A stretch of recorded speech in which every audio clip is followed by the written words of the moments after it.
શીખ્યા વગર જે અઠવાડિયું પૂરું થાય એ અઠવાડિયું અધૂરું ગણાય.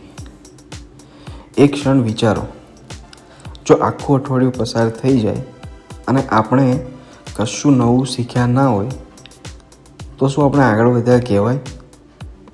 સમય તો પસાર થયો, પણ વિકાસ થયો કે નહીં એ પ્રશ્ન છે. શીખવું એ માત્ર ડિગ્રી કે ટ્રેનિંગ સુધી સીમિત નથી. એક નવી વિચારધારા, એક ભૂલમાંથી મળેલો પાઠ, કોઈ સહકર્મી સાથે શીખેલી નાની ટેકનિક, આ બધું જ લર્નિંગ જ છે.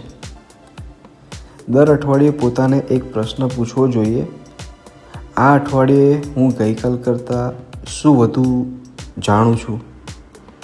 જો જવાબ મળે તો આ અઠવાડિયું પૂર્ણ છે, ન મળે તો અઠવાડિયું માત્ર પસાર થયું કહેવાય, જીવાયું નહીં.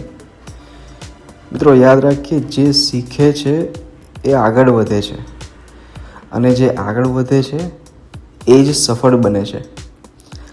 આ અઠવાડિયે કંઈક નવું શીખવાનો સંકલ્પ લઈએ, કારણ કે અધૂરું અઠવાડિયું અધૂરી પ્રગતિ તરફ લઈ જાય છે, અને શીખેલું અઠવાડિયું સંપૂર્ણ પ્રગતિ તરફ લઈ જાય છે.